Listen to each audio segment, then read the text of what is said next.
Este ano, o mundo árabe foi assolado por uma geração de jovens que não queria mais sofrer em silêncio e protestou contra os tiranos odiosos que governavam seus países. Gaddafi está destruindo nosso país. Agora sentimos o gosto da liberdade. Mas a maneira como as revoluções começaram foi uma surpresa para o mundo. As armas dos ativistas de chamada Primavera Árabe não foram armas e bombas, mas a internet e o celular. Pela primeira vez na história, eventos que mudaram o mundo foram gravados hora a hora por homens e mulheres nas ruas. Existe até um registro exclusivo de filmes que retratam a queda de tiranos na Tunísia, Egito e Líbia. E expõe a brutalidade impensável dos regimes violentos em outras partes do mundo árabe.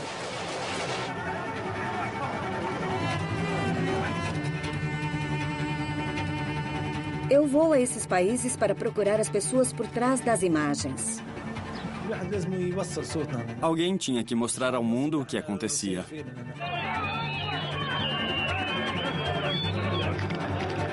Vou montar a história da revolução pela ótica deles. Ele vai deixar a presidência. Eu corri para a rua. Comecei a chorar. Deitei na rua e olhei para o céu. Mal podia acreditar. Todos nos abraçamos.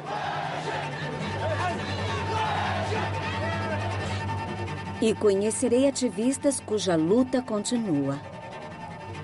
Esses são os últimos momentos da vida de alguém.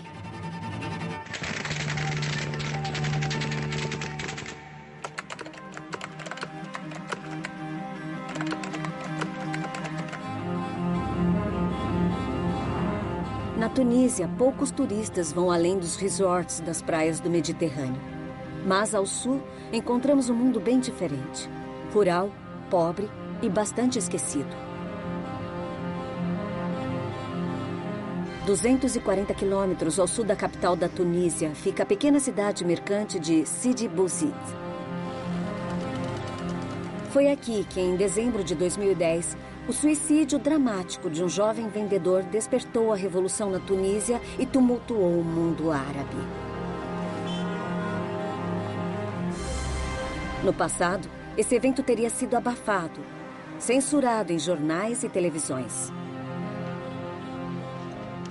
Mas algo de relevância global estava para acontecer. Pessoas sem direitos civis estavam prestes a descobrir que a revolução da internet mudaria a balança do poder a seu favor.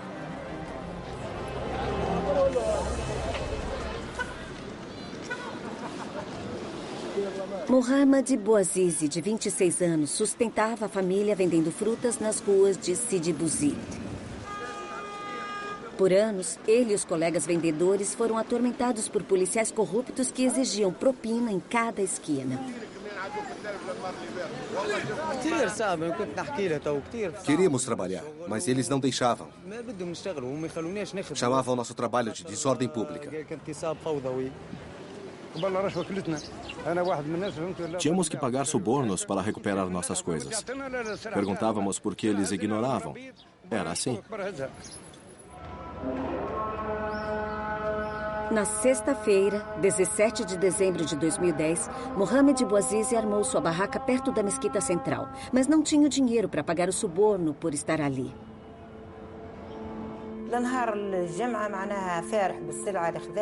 Na sexta-feira, ele armou a barraca para vender seus produtos. E aí a polícia chegou e levou tudo que ele tinha. A tensão cresceu e uma multidão começou a se formar. A multidão o cercou, bateu no rosto dele, cuspiu nele, o xingou. Ele ficou muito triste e começou a chorar. Os outros policiais chutaram a perna dele.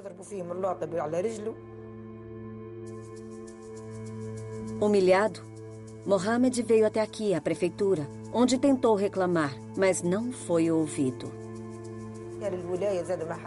Mas não deram ouvidos a ele, nem abriram a porta para ele. Ele ficou muito triste e decepcionado. Perdeu a confiança, o autocontrole, a esperança. Ao sair daqui, Ele foi até um posto de combustível e comprou um pouco de gasolina. Voltou aqui com a gasolina em frente ao mesmo prédio, derramou combustível sobre si e ateou fogo. Terrivelmente ferido, Mohammed foi levado ao hospital. Nesta cidade pequena e unida, a notícia correu rápido.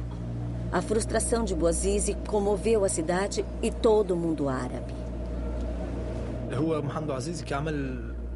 Mohammed se queimou por não ter emprego, dinheiro nem perspectiva.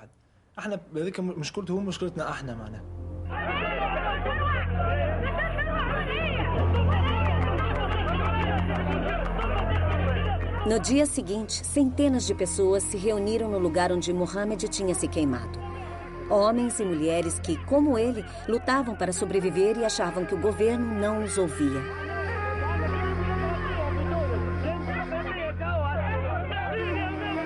Dentre eles estavam dois de seus amigos, Wissam Guidry e Bassam Chikri. Começaram a gritar e fazer perguntas em frente à prefeitura. Perguntavam por que Bouazizi tinha se queimado e ninguém ouviu.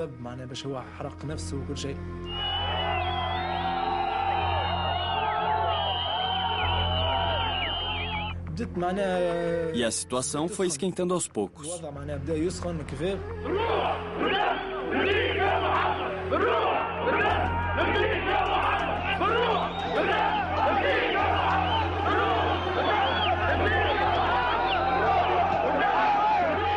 Quase não havia manifestações na Tunísia.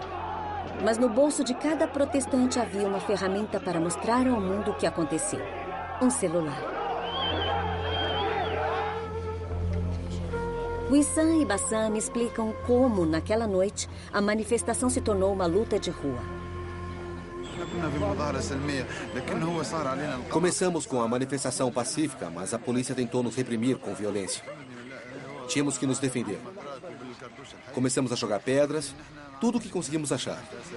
Logo se tornou um confronto. Lançaram gás lacrimogêneo.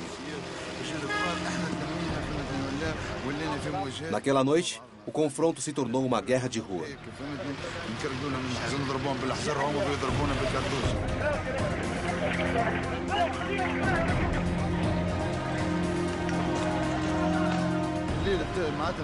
Ateamos fogo em tudo que víamos. Atiramos pedras e eles atiraram balas.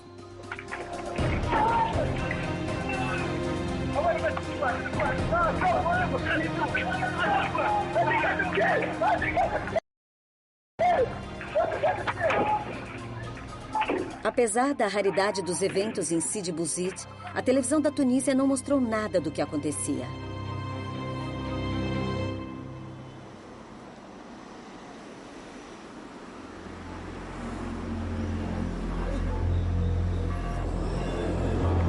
A Tunísia pode ter sido um destino cobiçado de turismo, mas sob o governo de Zine El Abidine Ben Ali, também era um estado policial onde a imprensa era censurada.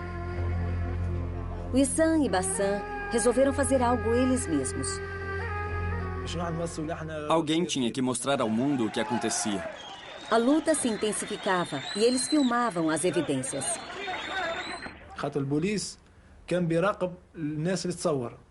A polícia prendia todos que estavam filmando.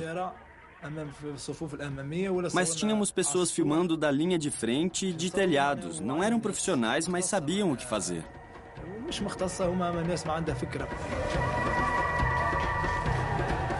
Filmando a partir de esconderijos estratégicos, eles conseguiram diversos ângulos.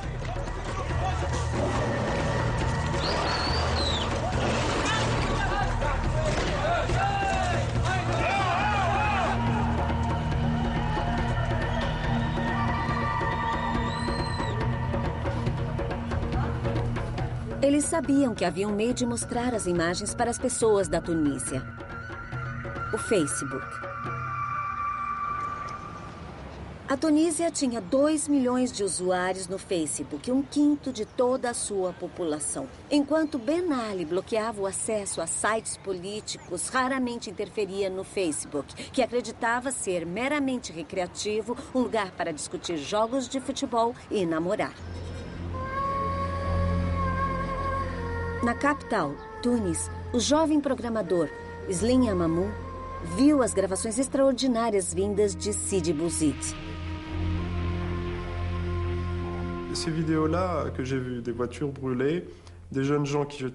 O vídeo que vi mostrava carros queimados, jovens atirando pedras. Era um vídeo de celular. Um dos jovens que atirava pedras disse: "Quem fará nossa voz ser ouvida? Não somos animais, por que nos ignoram?"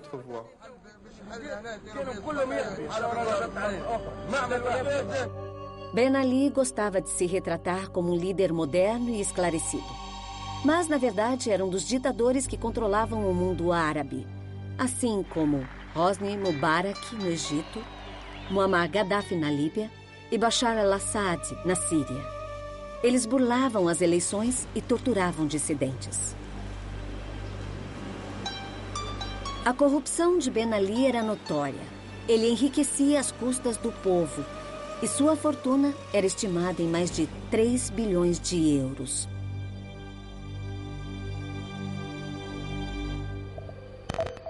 Por mais de 5 anos, Slim e Aziz escreviam blogs satirizando o regime, compartilhando seu descontentamento com outros blogs dissidentes da região. Ao olhar todas as ditaduras no mundo árabe, era possível ver todas como parte de uma única ditadura. Uma consciência coletiva surgiu pela internet, porque a internet é imediata. De fato, os blogueiros tunisianos tinham acesso a uma das infraestruturas mais avançadas da internet no mundo árabe. 1/4 dos lares tinha banda larga, 90% dos tunisianos um celular. Em sua gana de modernizar a economia do país, Ben Ali arriscou expor os cidadãos a influências estrangeiras indesejadas. Sua solução foi a censura de todos os sites políticos. Mas, para essa geração tecnológica, a censura não foi obstáculo. A beleza da internet é que não existe somente um caminho, mas um número infinito de caminhos para a comunicação. Ao encaminhar mensagens por redes em outros países, eles conseguiram evitar a censura tunisiana e, assim, acessar qualquer site proibido.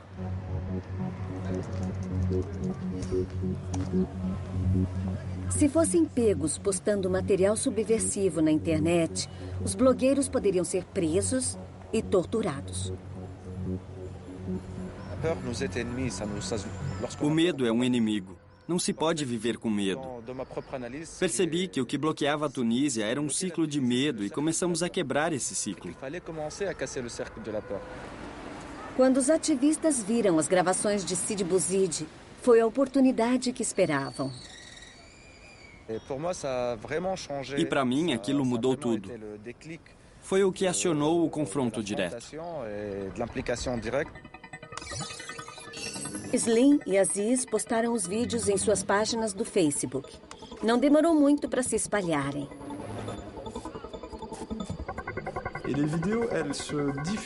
Os vídeos foram vistos na internet e redes sociais na velocidade da luz. Foi incontrolável.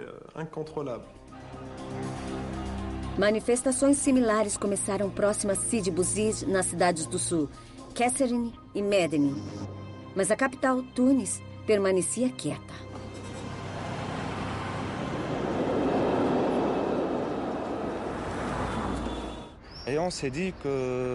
Falamos, é agora ou nunca. Tunis tem que se mobilizar. Sidi Bouzid, Kasserine e Medellín, que começaram o movimento, precisam saber que Tunis está com elas, que não estão sós na luta. Consideravelmente rica e cosmopolita, Tunis não tinha o descontentamento das cidades pobres do sul. Os ativistas precisavam do apoio dos trabalhadores de Tunis. Mas os líderes da União Geral dos Trabalhadores, a UGTT, eram conhecidamente marionetes do governo. Eles precisavam alcançar os membros do sindicato, então optaram por um atalho ousado. Invadiram o site do sindicato e enviaram uma mensagem pedindo aos membros que se juntassem a eles na Praça Mohamed Ali, no centro de Tunis. Mas eles não sabiam se alguém iria responder.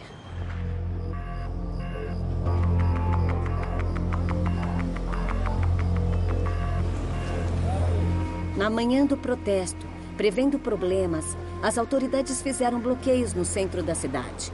Mas os ativistas pensaram à frente. Sempre que via um policial na esquina, eu postava no Twitter: cuidado, não vá por tal rua que está cheia de policiais, vá por outra.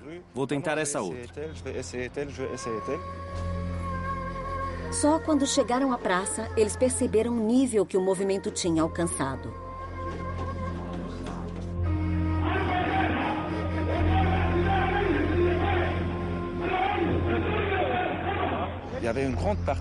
Muitos manifestantes mal acreditavam. Havia pessoas furiosas, gente que eu conhecia e gente que eu não conhecia. Gente que protestava pela primeira vez, bradando com toda a força.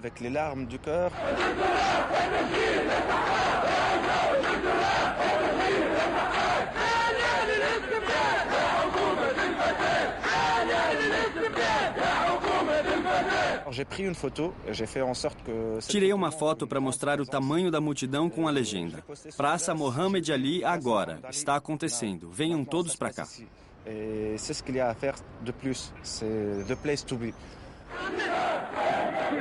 Temendo a prisão, Slim tomou uma precaução para garantir que o protesto seria visto mesmo que confiscassem seu celular.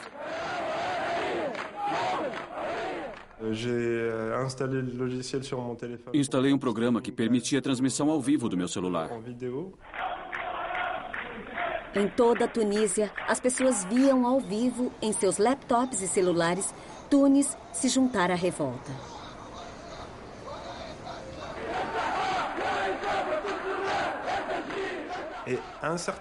Em certo momento, todos começaram a dizer: fora bem ali, todos.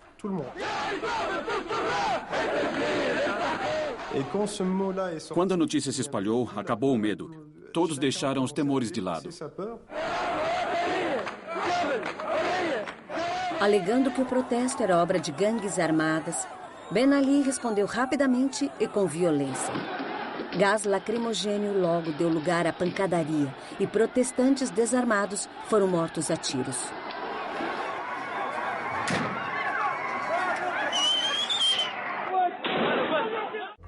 À 1h do dia 6 de janeiro, Slim e Aziz foram presos e levados ao Ministério do Interior para interrogatório. Com certeza pensaram que eu era o Dr. No do James Bond. Controlando tudo.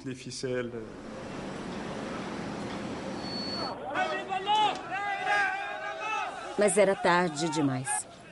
O país inteiro estava em revolta declarada. Na cidade de Dous, manifestantes atearam fogo em carros de polícia. Em Tunis, eles também invadiram as ruas e a polícia respondeu atirando.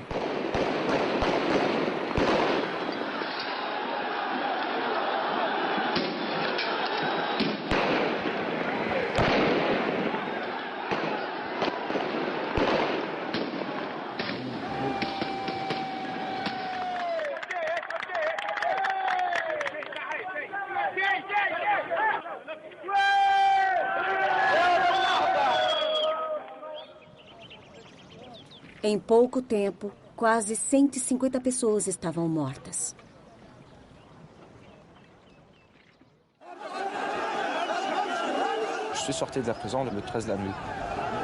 Saímos da prisão no dia 13.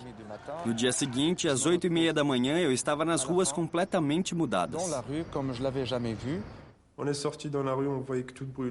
Fomos às ruas e estava tudo em chamas.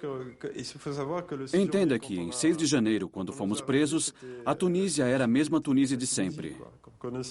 Agora era um país totalmente diferente. Era uma revolução.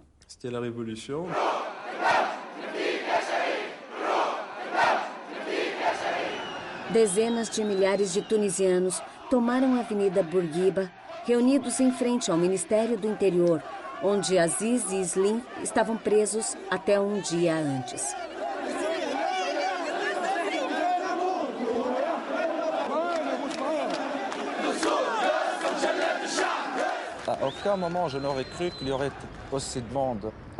Nunca pensei que veria tanta gente lá. Era o meu sonho realizado.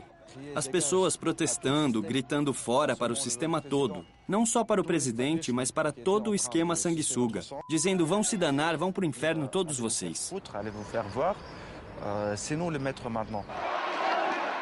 Os conselheiros de Ben Ali entenderam a mensagem.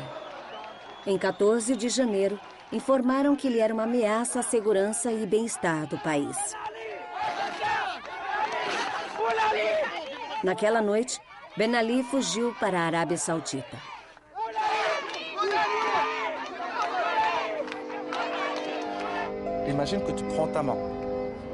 Imagine que você pegou seu pulso e amarrou uma fita ao redor para interromper a circulação. Deixou lá por 10 horas e soltou de repente, sentindo o sangue pulsar nas veias. Foi desse jeito.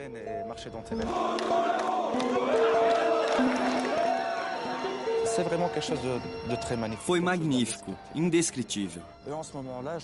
Naquela hora, me senti o homem mais livre do mundo.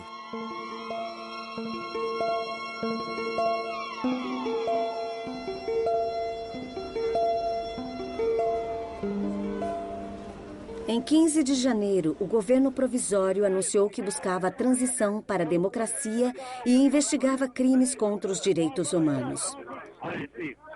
Slim Amamou, o blogueiro dissidente, foi nomeado ministro da Juventude e dos Esportes. Ben Ali governou este país por 24 anos, mas levou apenas 28 dias desde o primeiro protesto em uma cidadezinha do sul até a queda do regime. Os ativistas da oposição no Oriente Médio viram admirados e com uma inspiração crescente. Será que conseguiriam fazer o mesmo com seus ditadores igualmente odiosos?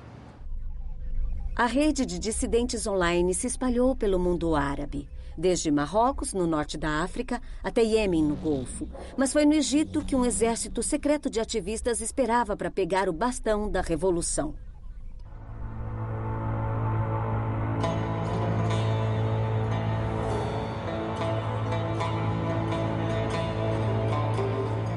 No Cairo, ativistas políticos assistiram admirados à Revolução Tunisiana. Nós ficamos extasiados. Não podíamos imaginar que eles tinham conseguido depor o presidente. Eu acho que foi um momento decisivo para todo o mundo árabe. Quando a Tunísia se revoltou, ficamos fascinados. Foi como se uma luz tivesse sido acesa. A Tunísia nos abriu possibilidades que nem sabíamos existir.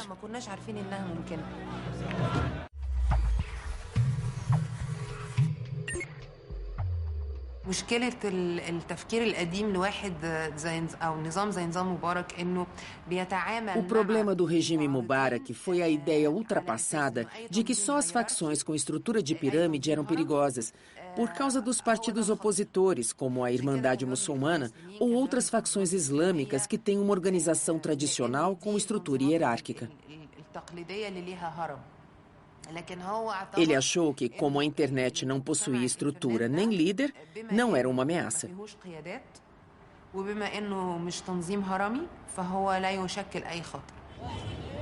Encorajados pelos acontecimentos na Tunísia, os ativistas planejaram seu próprio protesto.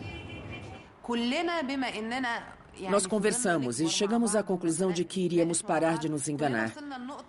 E decidimos individualmente que iríamos para as ruas mesmo que nos matassem. Decidimos isso ao mesmo tempo.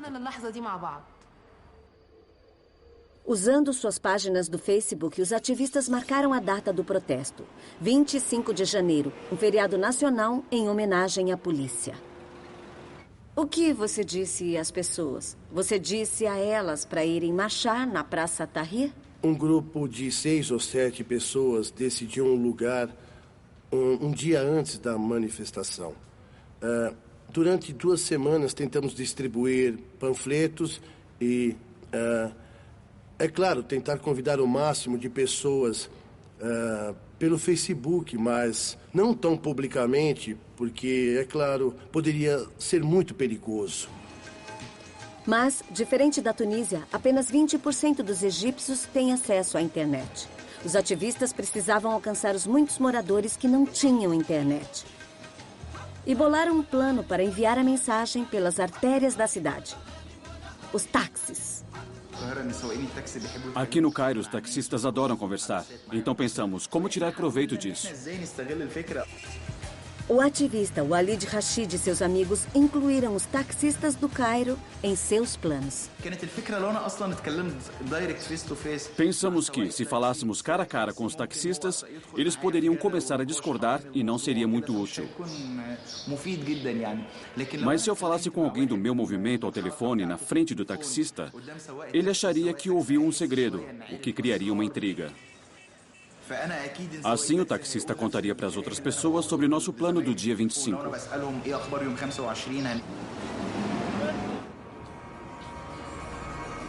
A notícia se espalhou no Cairo em ônibus, cafés e mesquitas, de que algo grande aconteceria na Praça Tahrir.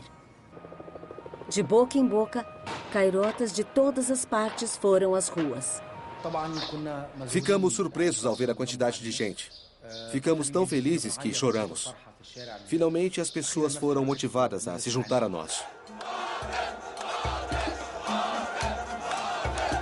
Sabe, eu fico me perguntando se isso é real ou é um sonho.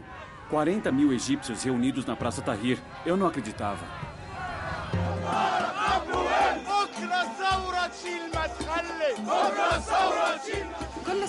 Meus amigos do movimento e de outros movimentos foram... Todos choramos. Foi um sucesso. Nosso sonho virou realidade.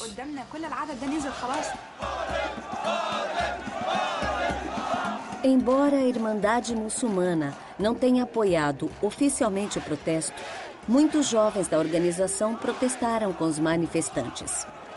Foi uma manifestação pacífica, mas o regime balançou. Tropas de choque foram enviadas para dispersar a multidão, mas os manifestantes ficaram firmes.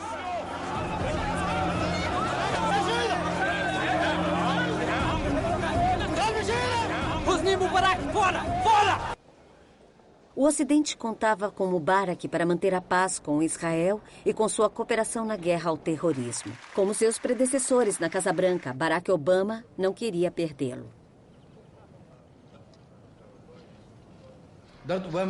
O governo de Obama era um dos que mais apoiava o regime Mubarak, mais do que o governo Bush. Obama apoiou várias instituições ligadas ao governo e falava de Mubarak como um homem de paz e de democracia. Sua visão de Mubarak deixou os egípcios zangados.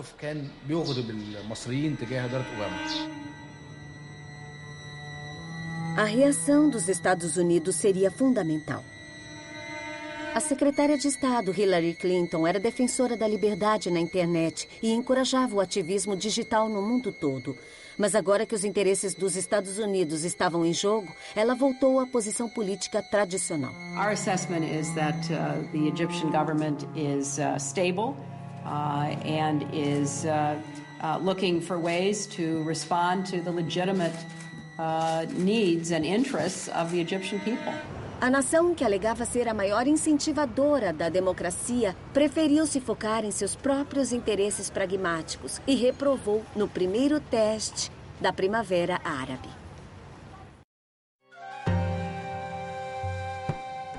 Tínhamos um mapa grande do Cairo para ver como iríamos atacar a tropa de choque e tomar conta da Praça Tahrir de novo. Naquela reunião, que foi muito tensa, sentíamos que se nos pegassem, seríamos sentenciados à morte.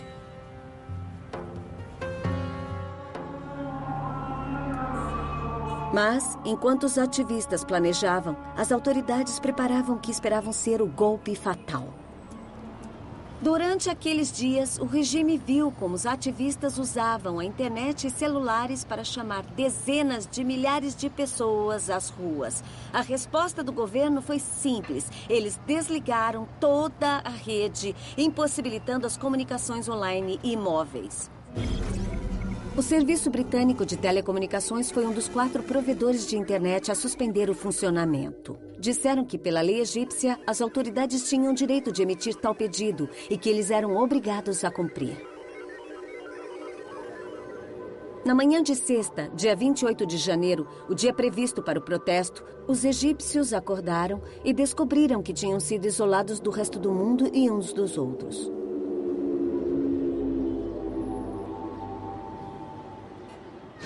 Embaba está muito longe dos blogueiros e ativistas da internet de classe média do Cairo. É um bairro pobre onde muitos lutam para conseguir alimentar a sua família. Poucos têm conhecimento do Facebook ou Twitter. Mas as revoluções não podem acontecer só na internet. Elas precisam de pessoas, milhares de pessoas nas ruas protestando. Embaba era perfeita para o recrutamento. Assim que os ativistas chegaram a Embaba, ficou claro que o truque de Mubarak de cortar a rede da internet e celulares funcionou a favor deles. As pessoas não faziam mais ideia do que acontecia. Disseram, não tenho internet nem celular, não sei de nada, então vou sair e ver o que está acontecendo. Milhões saíram e era o que queríamos, que o povo saísse às ruas. Começamos a reunir as pessoas, 1.000, 2.000, 3.000, de todo lado de Embaba, e começaram a gritar frases sobre o regime.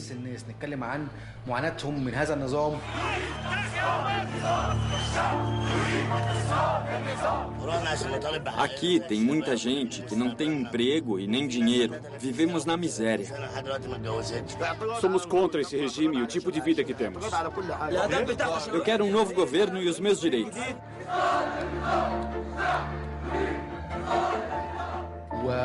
Deixamos Embaba com cerca de 30, 40 mil manifestantes. Saímos de Embaba com 100 mil e quando eu vi a quantidade de gente aquele dia, aí eu soube que o regime já era. Eles saíram a pé e vieram até aqui, a ponte Karzar Nil sobre o rio Nilo que leva à Praça Tahrir. Aguardando do outro lado estava a tropa de choque com ordens diretas de parar aquele protesto. E no Egito de Mubarak, isso significava que, se necessário, poderiam matá-los. O medo era real, porque eles tinham armas e atiravam. Atiravam para matar. Atiravam mesmo. A ponte é estreita, não é muito larga. Era difícil atravessar a ponte com um exército da tropa de choque bem na sua frente, num espaço estreito. Era fácil eles te atingirem.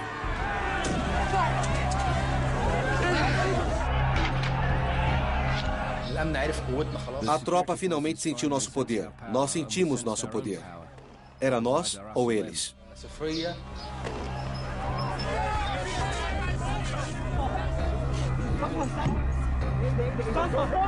Muitas pessoas morreram. Duas bem na minha frente. Eu tentei salvá-las, mas, mesmo sendo médico, não tinha o que fazer. Ver alguém morrer na sua frente e sentir que você é o responsável por elas estarem ali nas ruas.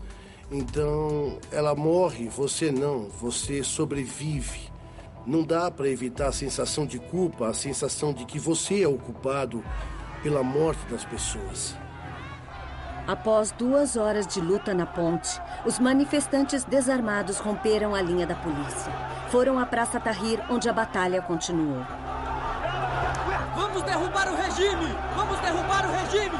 Vamos derrubar o regime! Naquela noite, na televisão egípcia, o Mubarak implacável falou à nação. وأقول من جديد أنني لن أتهاون في اتخاذ أي قرارات تحفظ لكل مصري ومصرية أمنهم وأمانهم وسوف أدافع عن أمن مصر واستقرارها وأمان شعبها.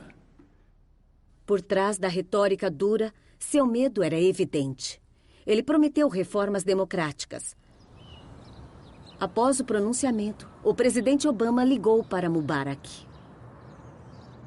I just spoke to him after his speech, and I told him he has a responsibility to give meaning to those words, to take concrete steps and actions that deliver on that promise. Mas na Praça Tahrir, As palavras de Mubarak foram recebidas com desprezo. Ele deve sair. Nós não gostamos dele.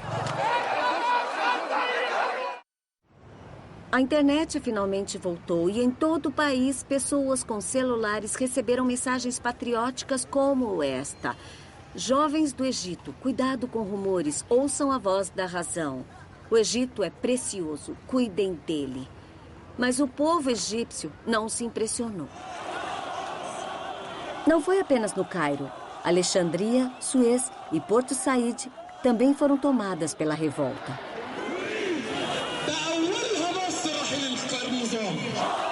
A situação era maior que a polícia.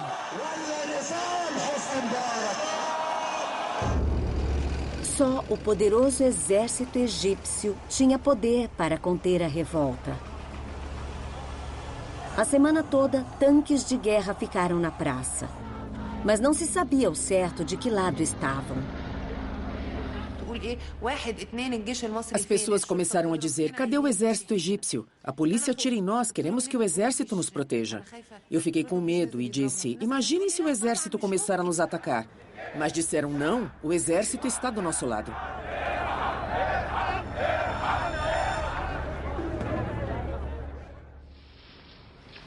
Em 1º de fevereiro, Good evening, everybody. Obama anunciou uma nova posição.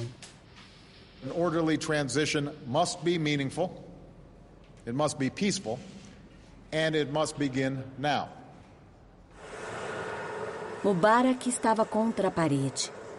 Ele perdia o apoio do exército e de seu poderoso aliado norte-americano. E no coração da capital, seu próprio povo exigia sua saída. Ele estava prestes a mostrar o quanto poderia ser cruel em sua determinação de se manter no poder.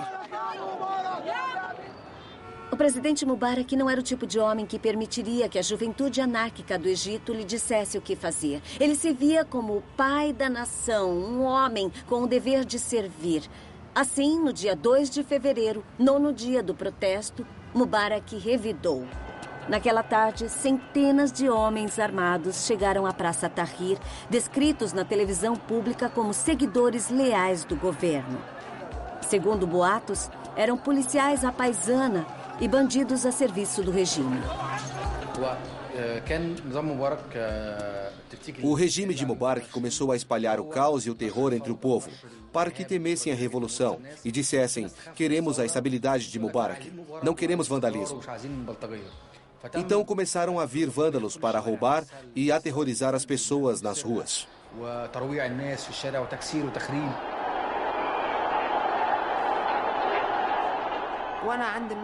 Era uma guerra de pedras, pedras para todos os lados. Todos na praça foram atingidos. E depois vieram os camelos.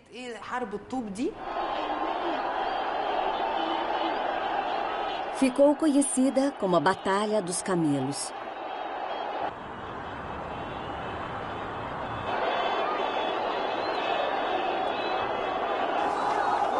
Mas havia armas mais fatais.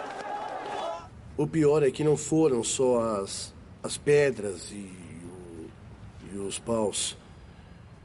Tinha gente com armas em cima dos prédios. Qualquer resquício de afeição que os manifestantes podiam sentir pelo presidente morreu naquele dia. Ele estava pronto para incendiar o Egito e destruir tudo? E não ligava se começaria uma guerra civil, contando que continuasse no poder? Por que ele queria tanto ficar no poder ao ponto de destruir tudo?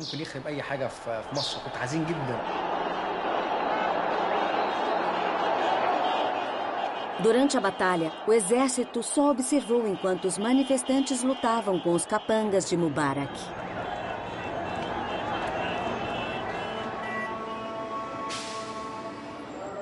Em seguida, um oficial militar, o major Ahmad Ali Shuman, disse à multidão na Praça Tahrir que tinha deixado seu posto e se juntaria ao protesto.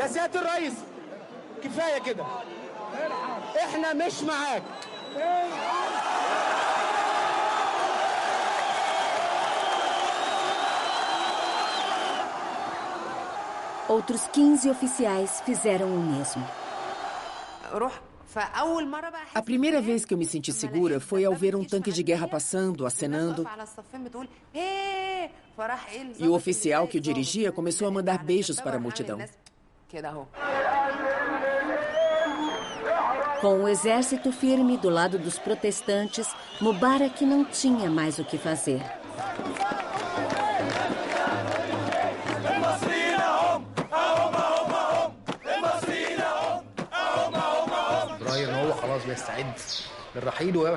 Soubemos que ele se preparava para sair e que procurava um modo digno de renunciar à presidência. Finalmente, em 11 de fevereiro, os manifestantes na praça ouviram que o governo faria um pronunciamento.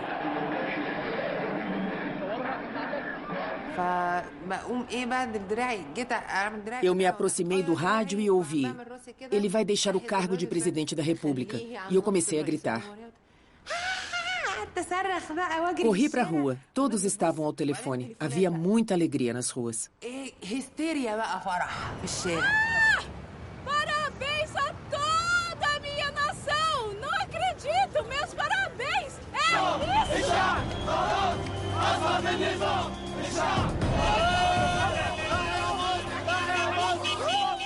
Eu soube e é claro que eu comecei a chorar. Eu não acreditava.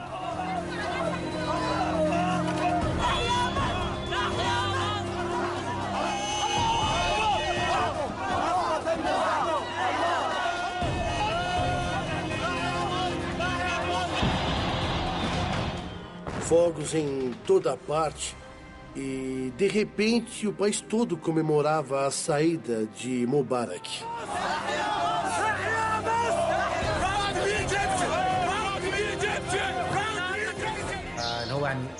Comecei a chorar.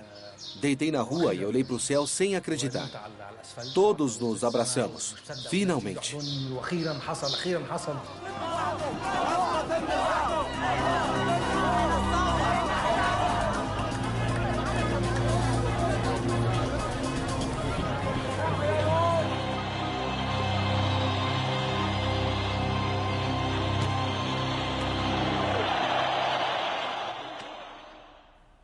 Com Mubarak e Ben Ali eliminados, a tocha da revolução passou para os ativistas da Líbia, Bahrein, Iêmen e Síria.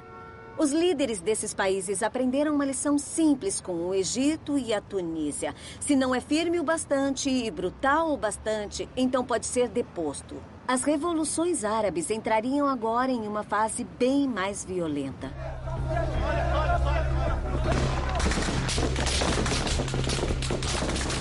Manifestações pacíficas agora seriam recebidas com ataques militares sangrentos. E conforme a revolta se espalhava, a internet se tornava ainda mais essencial. Nos meses seguintes, ela seria a única ligação com o resto do mundo para aqueles que ainda lutavam contra os tiranos mais cruéis do mundo árabe.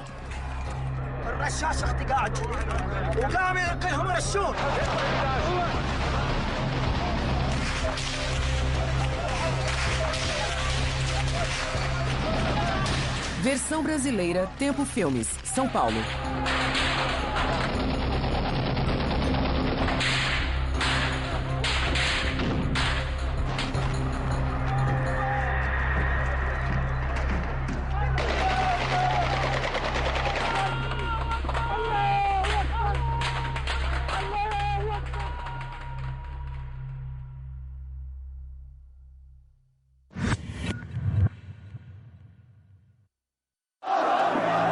Neste ano, surgiu uma geração de jovens no mundo árabe que não queriam mais sofrer em silêncio e protestaram contra os tiranos odiosos que governavam seus países.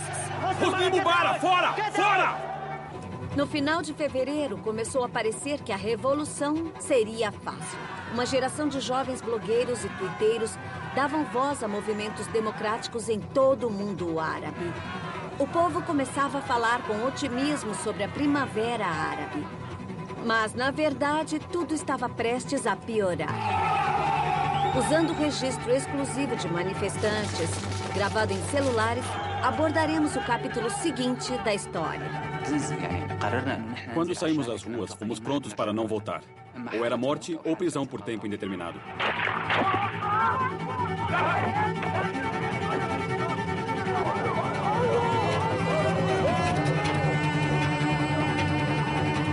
Vou conhecer ativistas que arriscaram a vida para expor a barbaridade do governo. O mais importante para eles é pegar isso e colocar no YouTube para que as pessoas possam ver. São os últimos momentos na vida de alguém. Vou mostrar como a geração do Facebook levou a luta às ruas. Mesmo quem filmava estava com a câmera numa mão e uma pedra em outra.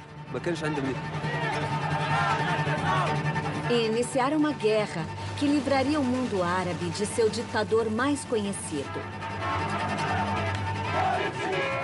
Gaddafi está destruindo o nosso país. Agora podemos sentir o gosto da liberdade e reconstruir nosso país. A rede social que mudou o mundo. Primavera Árabe, parte 2. Cairo, fevereiro de 2011. E fomos livres! Pela segunda vez em um mês, as pessoas do mundo árabe haviam derrubado um déspota odiado.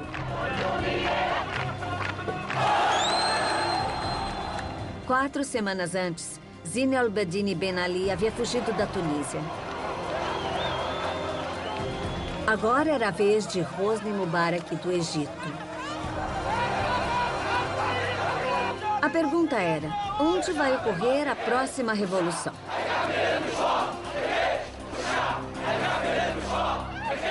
Após a queda dramática de Hosni Mubarak no Egito, surgiram os primeiros vestígios de revolta aqui na fronteira egípcia com a Líbia. Era um dos sistemas autocráticos mais rígidos da região. E mesmo assim, logo, o regime ficaria vulnerável. Localizada entre o Egito e a Tunísia, a Líbia, do coronel Muammar Gaddafi, não podia se isolar dos movimentos democráticos de seus vizinhos. Por 42 anos, Gaddafi governou o país como um saqueador, enchendo os próprios bolsos e de parentes com a renda do petróleo, enquanto arruinava organizações e deixava de investir no crescimento econômico. A política dele era de dividir e conquistar, explorando as diferenças tribais em seu país e, em grande parte, deserto.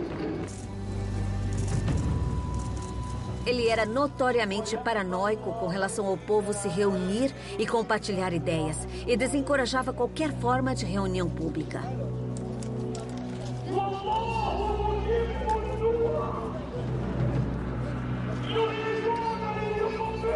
Mas, como na Tunísia e no Egito, a internet se tornara um lugar onde os jovens se encontravam e conversavam.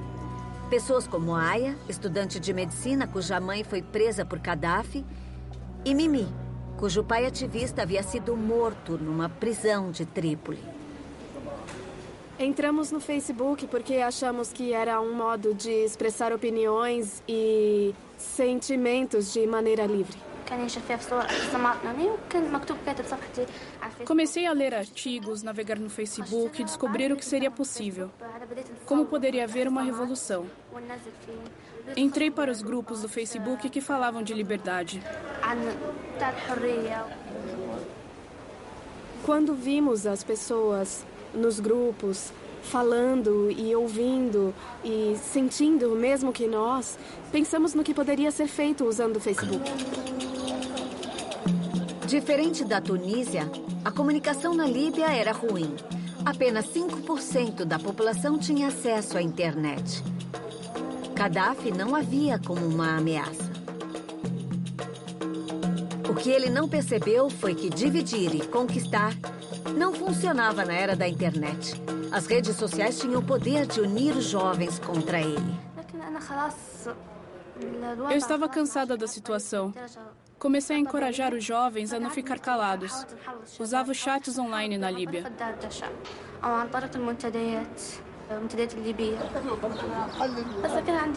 Fiquei esperançosa quando vi tantos jovens bem informados.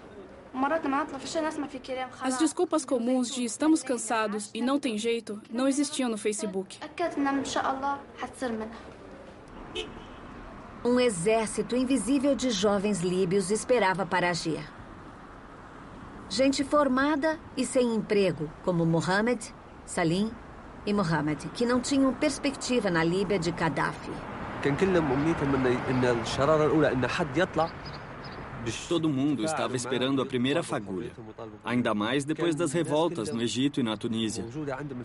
Todo mundo queria fazer parte de algo grande. Esperávamos alguém fazer o primeiro sacrifício. Esse era o problema, esperar pelo primeiro a quebrar a barreira do medo e clamar pela queda do regime. Não foi coincidência a primeira fagulha da revolução na Líbia ter começado na cidade de Benghazi, ao leste. A região religiosa e conservadora tinha um longo histórico de revoltas contra a ditadura de Gaddafi. Em 1996, mais de 1.000 prisioneiros foram assassinados a sangue frio na prisão Abu Salim, em Trípoli. Benghazi nunca esqueceu seus mortos.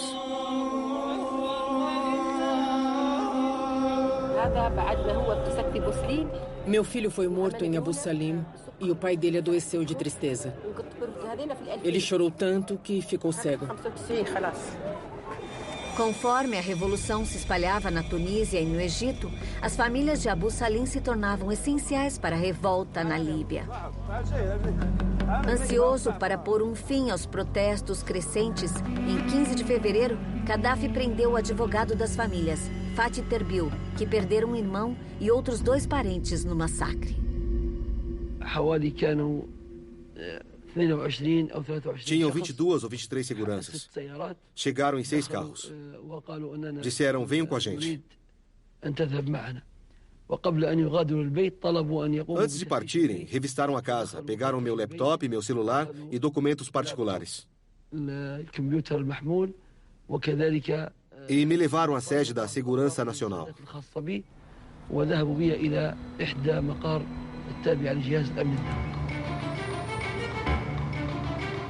A notícia da prisão de Fatih Terbil se espalhou. As famílias de Abu Salim reagiram com ímpeto, reunindo-se em frente a este prédio, a sede de Segurança Nacional. Eles queriam que o advogado fosse solto. Permitiram a entrada de uma delegação para encontrar o braço direito de Gaddafi em Benghazi, o cunhado dele, Abdallah al-Senussi.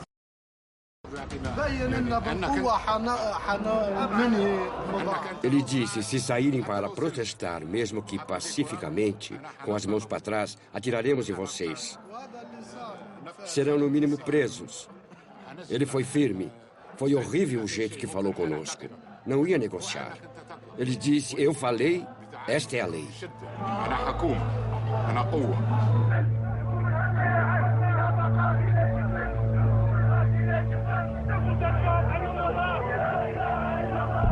Em frente ao prédio da Segurança Nacional, a multidão crescia.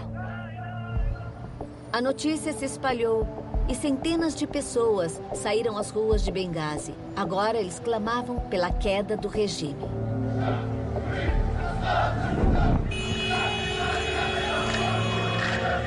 Os ativistas do Facebook viram que sua raiva era compartilhada pela cidade toda.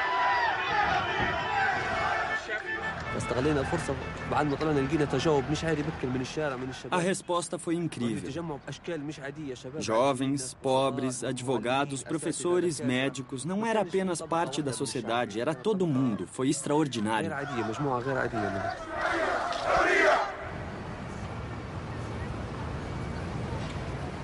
A raiva crescia em toda a Líbia.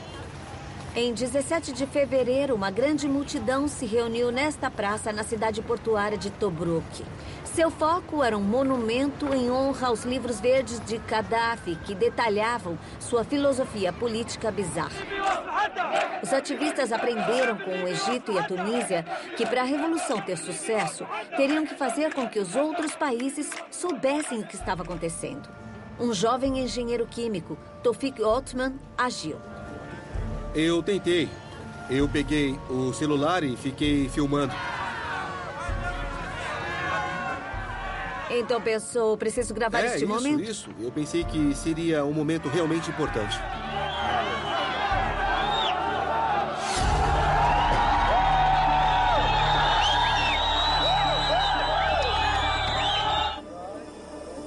No dia seguinte, a internet foi desligada na Líbia.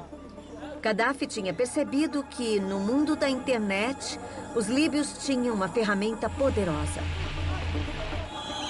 Mas o vídeo crucial de Tawfik tinha chegado ao resto do mundo. 2 horas após eu subir o vídeo, minha irmã mais nova me ligou e disse que a queda dos livros verdes estava sendo transmitida pela Al Jazeera.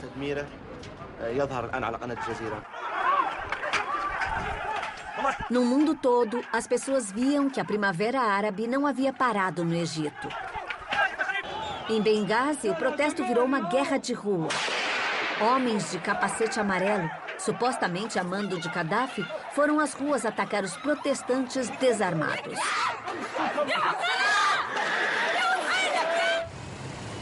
Com a internet fora do ar, ficou mais difícil enviar fotos da Líbia. Mas, graças à tecnologia antiga, ainda era possível.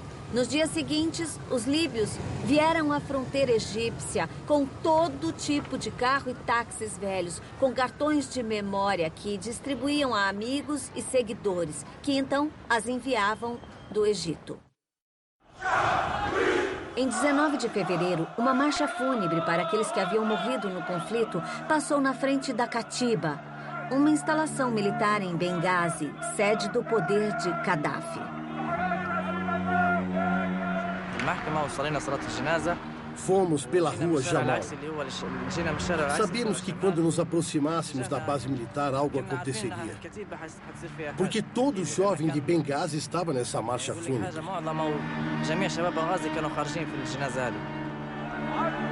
Conforme a marcha fúnebre chegava perto da Katiba, começaram a tirar dos telhados.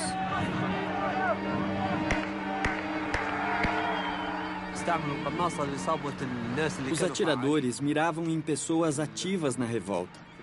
Sabiam em quem atirar. Eram atiradores profissionais, não eram amadores.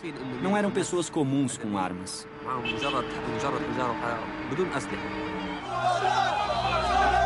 O ataque do regime contra o funeral seria decisivo.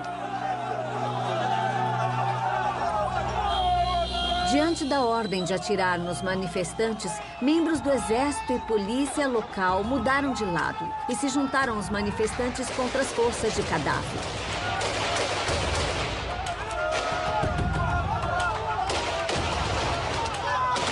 O objetivo dos rebeldes era tomar Katiba. Em algumas horas, os manifestantes derrubaram os portões e o governo de Gaddafi, em Benghazi, chegava ao fim.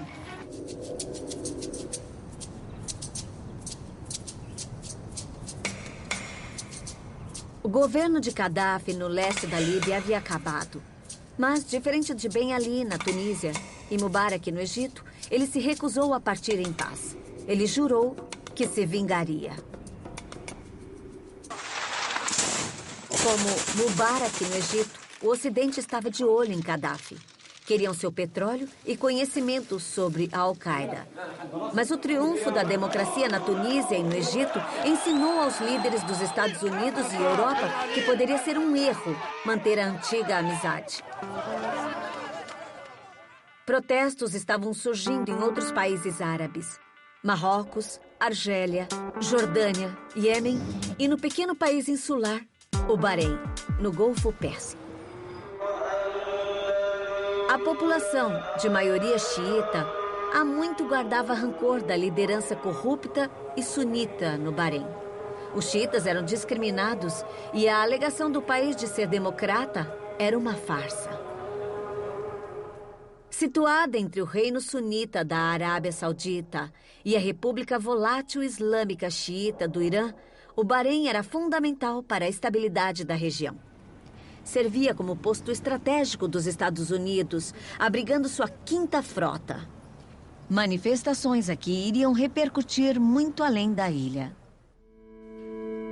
Inspirado pelas revoltas na Tunísia e no Egito, um jovem ativista xiita, Ali Abdulhadi Musheima, usou o Facebook para organizar um protesto em Bahrein.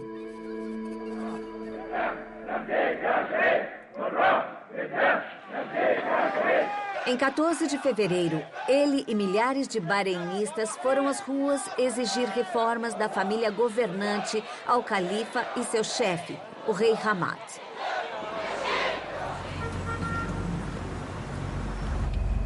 Mais tarde, naquele dia, policiais armados aguardavam Ali em sua casa. Eu ouvi gritos e tiros. Vim correndo e vi Ali no final da rua, no chão. Não entendi por que ele estava ali. Comecei a gritar, volte, volte. Ele levantou e correu na minha direção. Ele corria meio estranho, como alguém doente e com dificuldade. Não entendia por quê. Ele entrou, eu fechei a porta e ele caiu assim e começou a vomitar sangue.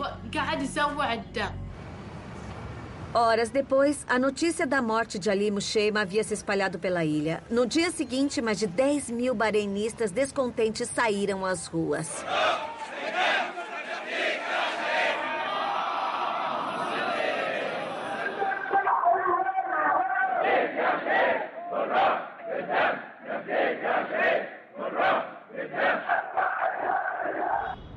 Naquela noite, o rei Hamad fez um raro discurso na televisão. Ele expressou tristeza pela morte de Ali e outro manifestante e prometeu diálogo.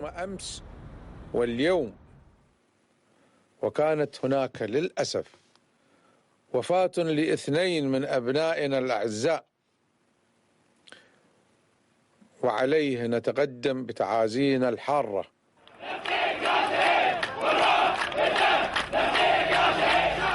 Mas seu discurso não aplacou os bahreinistas irados, que levaram a manifestação ao coração da capital.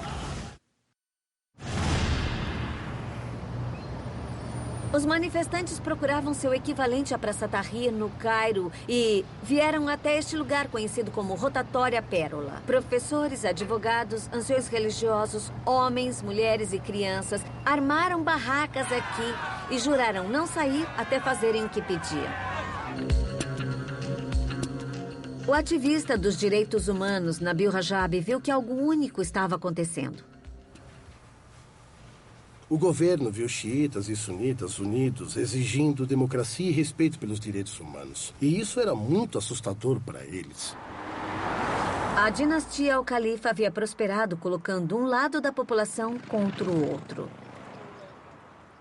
Mas em todo o mundo árabe, jovens deixavam de lado diferenças religiosas na esperança da liberdade política e direitos civis.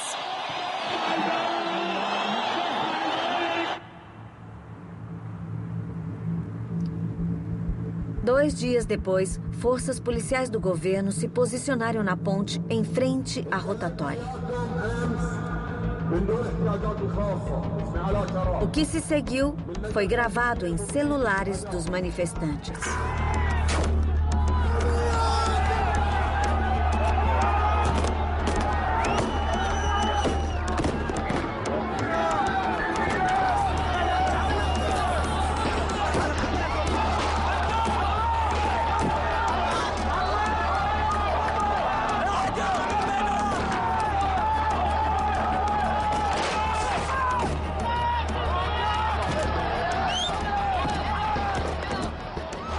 As pessoas dormiam de manhã cedo e, de repente, eram atacadas. As barracas foram queimadas e as pessoas morreram. Homens e mulheres corriam para lá e para cá.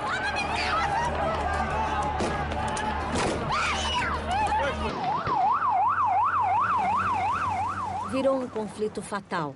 E os feridos foram trazidos para cá, o principal hospital de Bahrein. No estacionamento, uma multidão protestava, alguns com megafones, para incitar a multidão a clamar pela saída da família Al-Khalifa.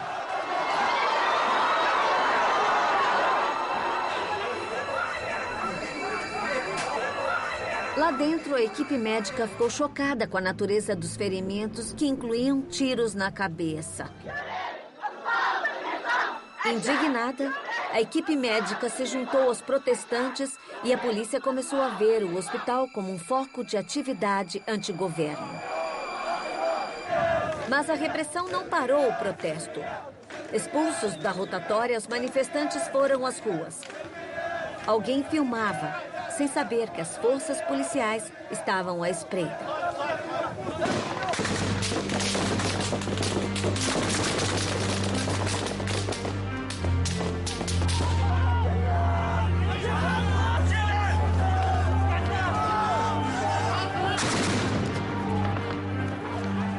As imagens foram colocadas no YouTube e espalhadas pelo mundo.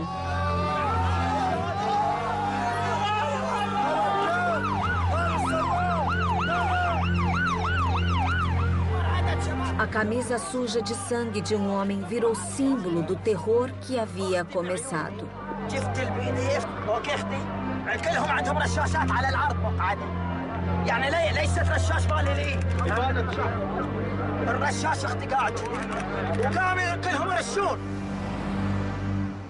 Como chamou a atenção internacional, o governo suspendeu a ofensiva e a proibição de manifestações.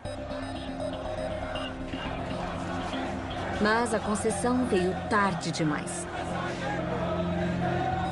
Muitos protestantes xiitas não ficariam satisfeitos enquanto a odiada dinastia Al-Khalifa estivesse no poder.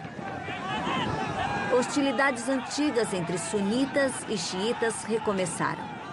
A desordem nas ruas foi reprimida impiedosamente.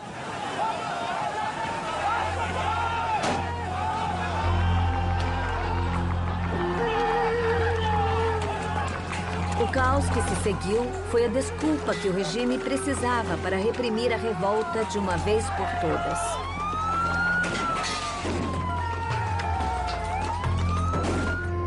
Alegando que a agitação era fomentada pelo governo xiita do Irã, Bahrein contou com o apoio da Arábia Saudita sunita. Em 14 de março, as tropas sauditas atravessaram a fronteira e no dia seguinte, Bahrein declarou lei marcial.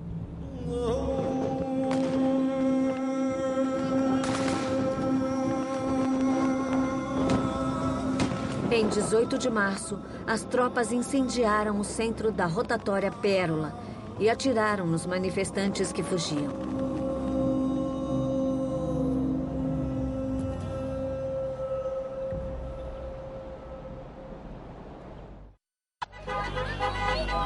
A repressão com apoio saudita não podia ter vindo em pior hora para os governos ocidentais, que mal conseguiam se posicionar com as constantes mudanças de cenário da Primavera Árabe.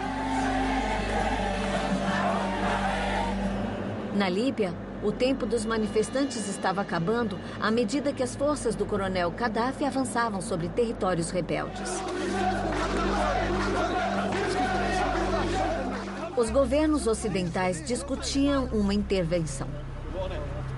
Em 17 de março, uma resolução da ONU autorizou o uso de forças militares contra o coronel Gaddafi na Líbia.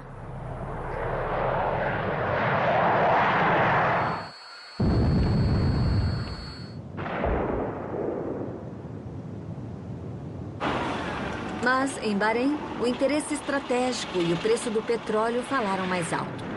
Enquanto o regime bahreinita eliminava o que restava dos pedidos de democracia do povo, os Estados Unidos e Europa evitaram intervir na questão.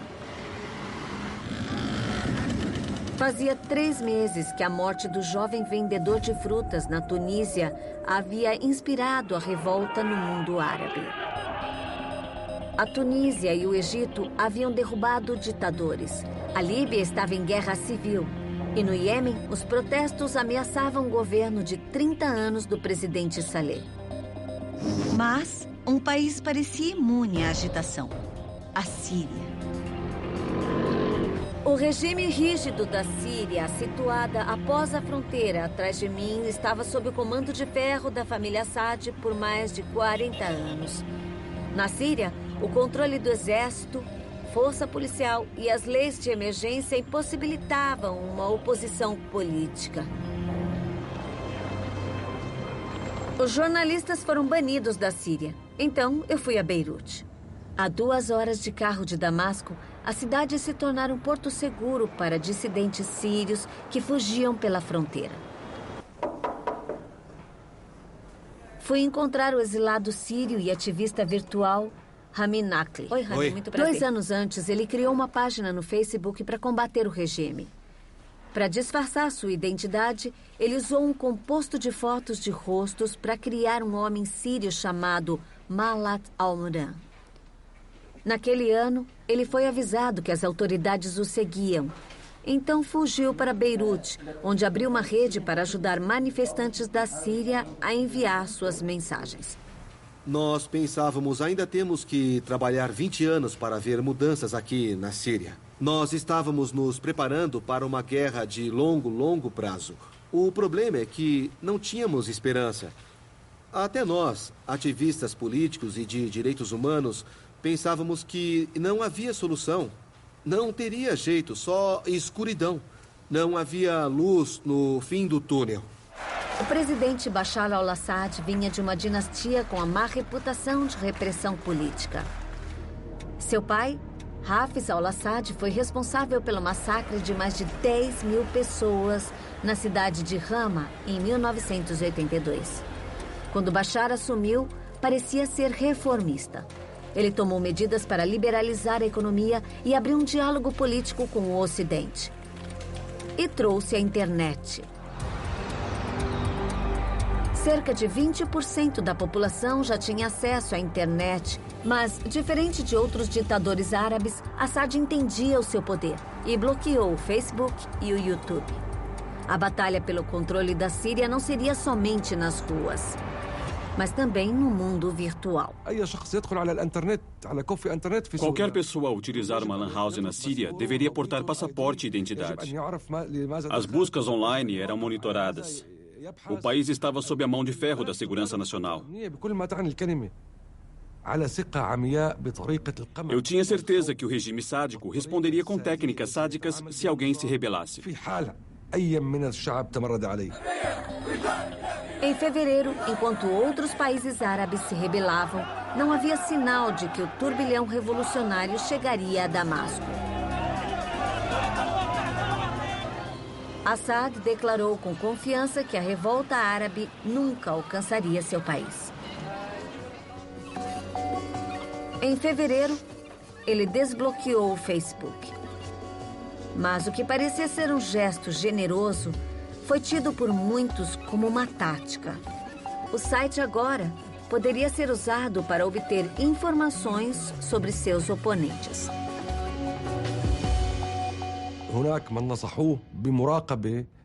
Pessoas nos aconselharam a filtrar o monitoramento, o que significa vigilância de qualquer um que fosse suspeito de estar envolvido em ativismo político ou ter comunicação com alguém da oposição no exterior. A estratégia falhou. Eu diria que foi o pior erro do governo sírio. Eles cometeram um erro, liberaram o Facebook e, em vez de centenas aderirem, foram milhares e milhares de pessoas que fizeram isso. Foi uma plataforma para discussão nacional.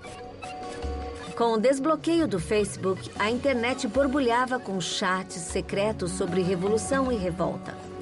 Então, aconteceu algo que despertou uma raiva profunda no povo sírio.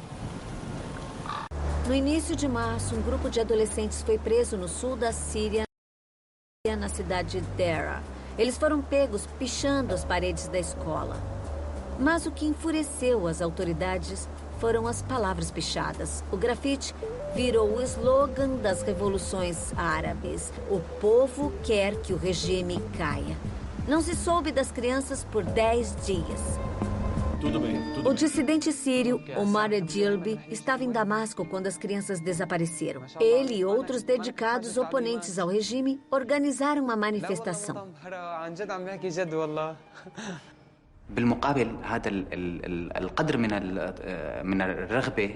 Eu tinha muita vontade de protestar, mas o medo me travava. Quando saímos às ruas, fomos prontos para não voltar. Ou era morte ou prisão por tempo indeterminado. Foi bem assim. Lembro que abracei meu filho com muito amor, pois talvez nunca voltasse a vê-lo. No dia do protesto, Omar e um pequeno grupo de ativistas marcharam abertamente pelas ruas de Damasco, abrindo caminho entre espectadores perplexos.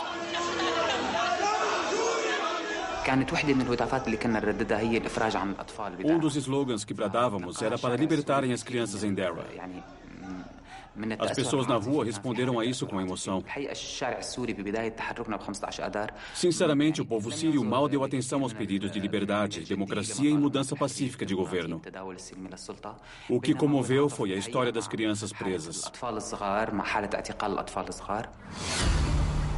Ao saber que as crianças da escola tinham sido torturadas pelas autoridades, os cidadãos de Deraa começaram a rebelião.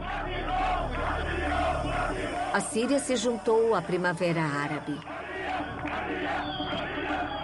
Nos dias seguintes, 3.000 foram às ruas.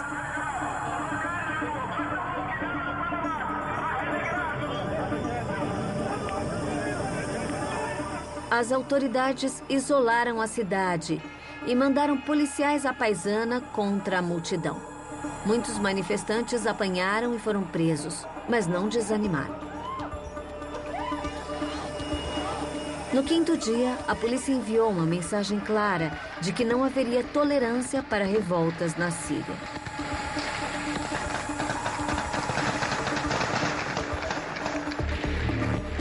Abriram fogo e mataram 5 pessoas.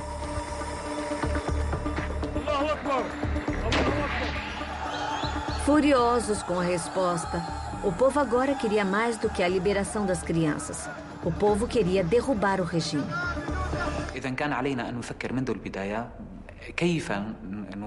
Desde o começo, pensamos em como falar ao mundo. Pensamos em muitos meios. O YouTube era a escolha mais óbvia por ser um site popular de vídeo que espalha algo pelo mundo em minutos. No início, precisávamos usar um método de fácil acesso que não atraísse a atenção da polícia, que foi o celular.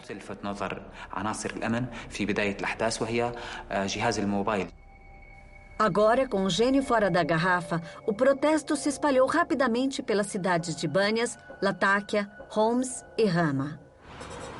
A operação virtual de Rami foi essencial, distribuindo os vídeos gravados a agências de notícia do mundo todo.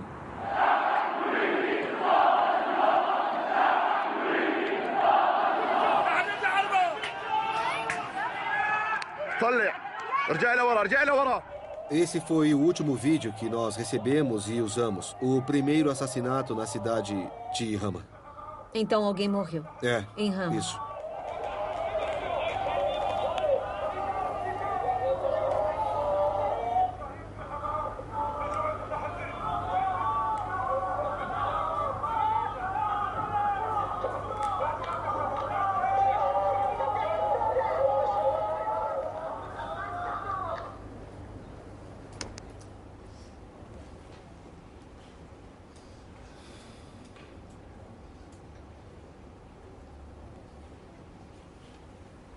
Então, nesse vídeo, algumas pessoas estão tentando salvar a vida do homem e pelo menos 2 pessoas gravaram isso. E depois saíram correndo. Isso. O mais importante para eles é pegar isso e colocar imediatamente no YouTube para as pessoas verem.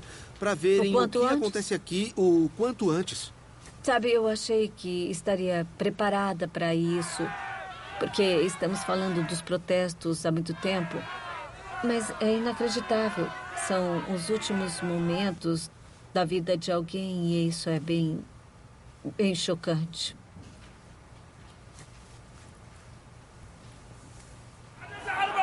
O regime justificou a repressão, insistindo em pôr a culpa em terroristas islâmicos.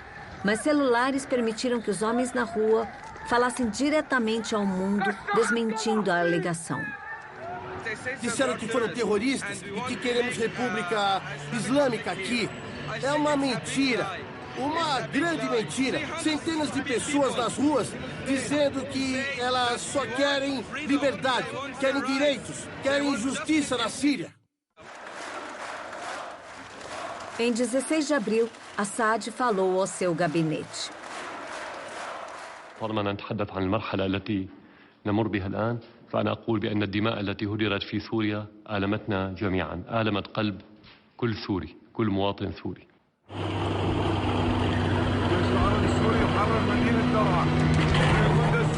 Então, em 25 de abril, o regime mostrou a verdadeira face. Enviaram tanques às cidades de Deraa, Homs e Banias para esmagar a revolta.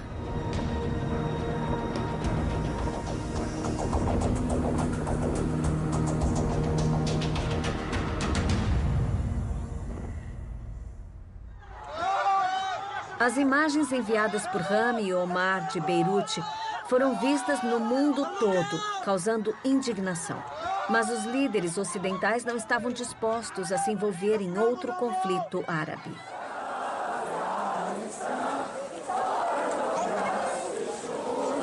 As autoridades sírias tomaram medidas para impedir que mais imagens da revolta alcançassem o resto do mundo. Eles prendiam qualquer um filmando com um celular e posicionaram equipes de vigilância e atiradores em telhados. Em resposta, os ativistas usaram técnicas mais sofisticadas. Evitaram o perigo de usar gravações de celulares usando o Skype para transmitir mensagens ao vivo. Estão ligando agora? Eu estou ligando para ele. É o nosso amigo de Banias. A imagem é do laptop dele. Então ele provavelmente está em casa. Não, ele está num telhado. Lugar. Tipo, ele aqui e atiradores no outro telhado. Ele faz assim, esconde a cabeça, mostrando apenas o laptop dele. Ele está abaixado, levantando o laptop sobre a cabeça. É só para ver o que está acontecendo, tá? Ele está se arriscando muito com isso. Toda sexta-feira havia guerra nas ruas da Síria. Em meados de maio, estima-se que o número de mortos pelas forças policiais tenha chegado a 1.000 pessoas.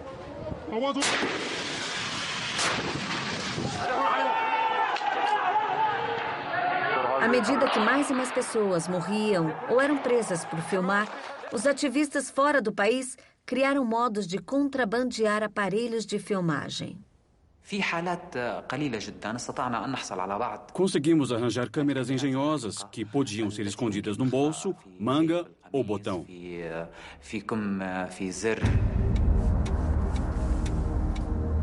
E os ativistas internos da Síria criaram seus próprios métodos de esconder os celulares em objetos comuns para continuar filmando o que acontecia nas ruas.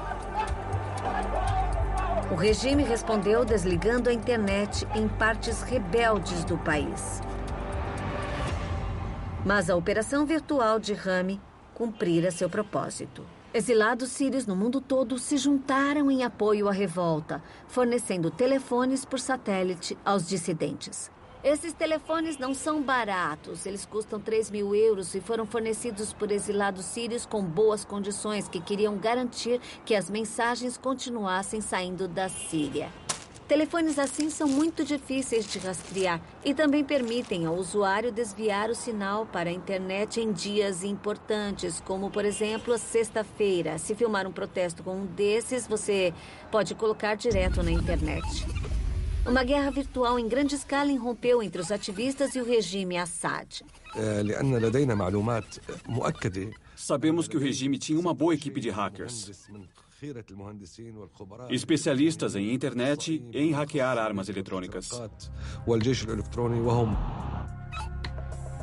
A polícia síria começou a hackear os sites e páginas do Facebook dos ativistas. Enviaram ameaças de morte e alteraram os sites deles para que o mundo acreditasse que eram espiões israelitas. Isso é uma notificação que um site perigoso quer se conectar. Isso. Há um ataque ao meu computador. Mas graças a Deus, meu sistema de segurança conseguiu bloquear o ataque. Mas acontece que... E isso agora não eu preciso... acontecia antes? Não. Então o governo está ficando mais sofisticado. Isso, exatamente. Isso aí. Você não teme que em algum momento vão conseguir transpor seu sistema de segurança? Nós achamos que somos mais avançados na segurança do que os hackers deles, entendeu? É mesmo? É o que esperamos. Mas apesar da confiança de Rami, o regime se aproximava dele. No final de julho, o governo enviou tanques a Hama, a fortaleza islâmica tradicional no centro da oposição à dinastia Assad. 3 semanas depois, Rami e Omar receberam ameaças de morte de dentro da Síria. Rami foi embora de Beirute.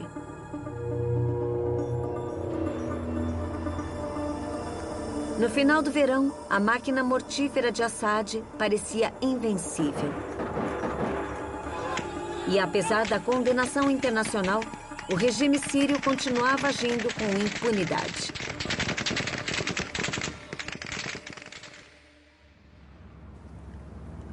A perspectiva sombria na Síria não deve ofuscar a mudança extraordinária que aconteceu no mundo árabe em 2011. O ex-presidente egípcio Hosni Mubarak foi a julgamento. Os militares detêm o poder lá e as pessoas estão frustradas com o ritmo da reforma. Mas tanto o Egito quanto a Tunísia planejam fazer as primeiras eleições livres antes do fim do ano. O tal aconteceu na Líbia. Em 21 de agosto, surgiu a notícia de que forças rebeldes haviam tomado Trípoli, derrubando o coronel Gaddafi do poder. Agora, Trípoli está na mesma euforia que testemunhei em Benghazi após a sua libertação. A atmosfera em Benghazi é incrível desde a Revolução. Toda noite as pessoas se reúnem aqui, ouvem discursos, falam livremente. Para muitos é a primeira vez na vida que conseguem realmente se expressar. Nada disso era possível quando Gaddafi estava no poder. Mas na Líbia livre, eles estão aproveitando. Somente na Líbia, a Primavera Árabe levou a uma verdadeira revolução. Um novo país deve ser construído das cinzas do governo nefasto de Gaddafi. Ninguém se ilude sobre as dificuldades de tal tarefa. E no mundo árabe, a geração que derrubou 3 déspotas está prestes a descobrir se a mesma tecnologia que os ajudou a romper com o passado pode ser usada para um futuro melhor.